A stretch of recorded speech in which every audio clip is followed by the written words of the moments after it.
69,000 लड़के देख रहे हैं, 600 दिन से बैठे लाठी खा रहे बेचारे। लाता खाने लायक है सब। हम आज इनसे बात करेंगे।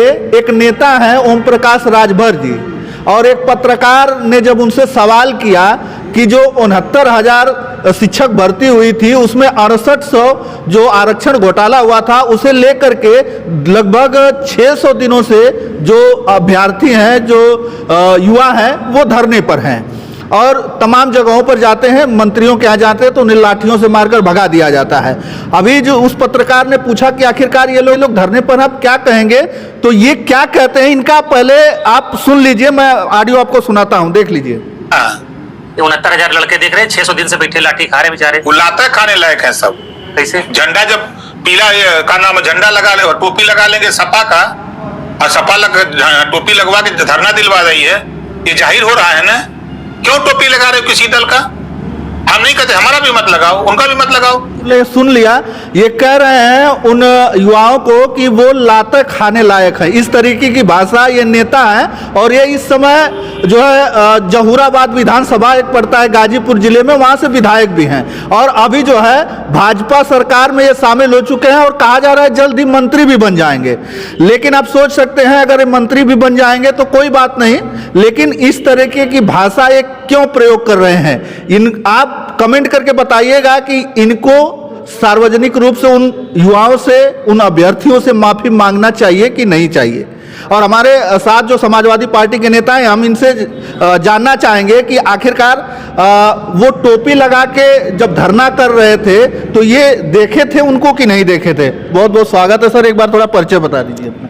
मेरा नाम कुबेरनाथ तिवारी जी। मैं इस इलाके से, भरौली इलाके से 2 बार जिला पंचायत सदस्य रह चुका हूं और समाजवादी पार्टी के 2 बार जिला उपाध्यक्ष रहा हूं, प्रदेश सचिव भी रहा हूं आदरणीय नेताजी के समय में।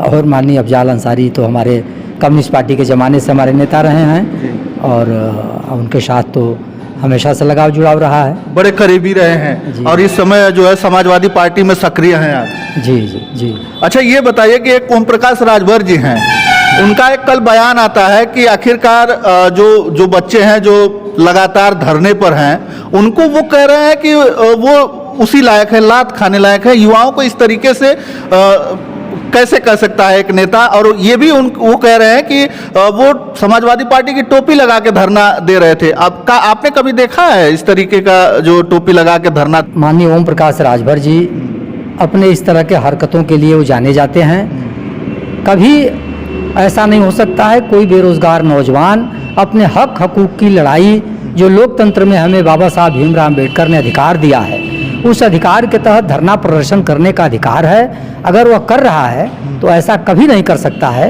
वो एकदम उनकी बयान गलत है और यह पूरे उत्तर प्रदेश के बेरोजगार नौजवानों का अपमान है।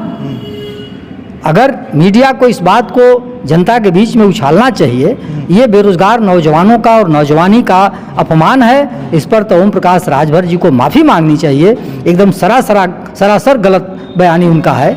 और ये जैसे पहले ज़माने में चलता था, एक ऑडियो कैसेट चलता था जी, तो एक साइड में दूसरा गाना टेप रहता था, दूसरे साइड में दूसरा गाना टेप रहता था।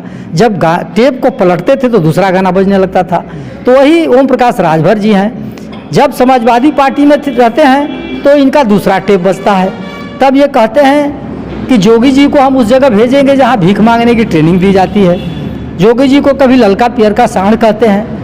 और आज जब एनडीए में चले गए हैं, भारतीय जनता पार्टी के साथ चले गए हैं, तो अपना कैसेट पलट दिए हैं और पलट करके कोई ऐसा मौका अखिलेश यादव जी के आलोचना के लिए वो नहीं छोड़ते हैं। हर मौके पर झूठी सच्ची अपना बयानबाजी करते रहते हैं। चलिए, वो तो नेताओं के लिए बोलते हैं, उस पर चलिए कोई बात नहीं है, लेकिन जो बेरोजगार युवा हैं, जो उत्तर प्रदेश के जो बेरोजगार युवा हैं, अपने हक की लड़ाई के लिए वहां पे धरने पर बैठे हैं, तो उनके लिए इस तरीके के शब्दों का प्रयोग जो ओम प्रकाश राजभर जी कर रहे हैं वो सही है कि गलत है? आप ये कहिए। एकदम सरासर गलत है। मैं आपके माध्यम से उनसे जानना चाहता हूं कि क्या उसमें केवल समाजवादी पार्टी के ही लड़के हैं?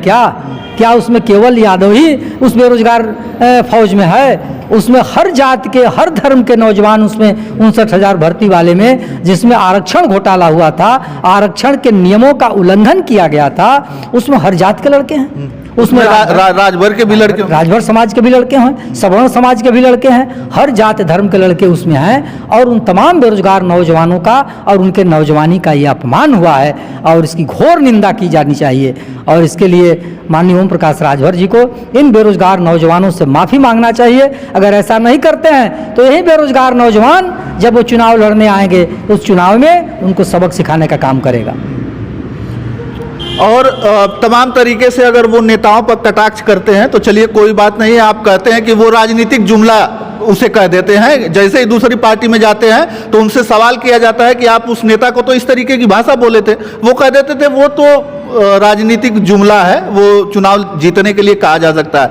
लेकिन आखिरकार उन युवाओं पर इस तरीके की बात वो कर रहे हैं, ये कौन सा राजनीतिक जुमला हुआ कि आप युवाओं को इस तरीके से उनका अपमान करेंगे? देखिए, राजनीतिक जुमले का मतलब ये नहीं कि किसी को गाली दिया जाए, किसी को अपमानित किया जाए और गाली दिया जाए और गाली सुना जाए। यह गाली का कि कौन सी कल्चर है, कौन सा संस्कार है राजनीति में। बड़े नेताओं को तो और गंभीरता से रहना चाहिए। और जब एनडीए में चले गए हैं भारतीय जनता पार्टी के लोग और उस एनडीए का यह कल्चर है कि जब किसान पिछले दिनों वो 3 काले कानून के खिलाफ जब धरना पर किसान थे तो उन किसानों को न जाने क्या क्या कहा गया, टुकड़े टुकड़े गैंग कहा गया, आतंकवादी कहा गया, खालिस्तानी कहा गया। तो उसी गैंग के ये भी उसी गैंग में शामिल हो गए हैं, उसी गैंग के सदस्य हैं और ये कुछ भी कह सकते हैं। उत्तर प्रदेश की जनता ओम प्रकाश राजभर को गंभीरता से नहीं लेती है।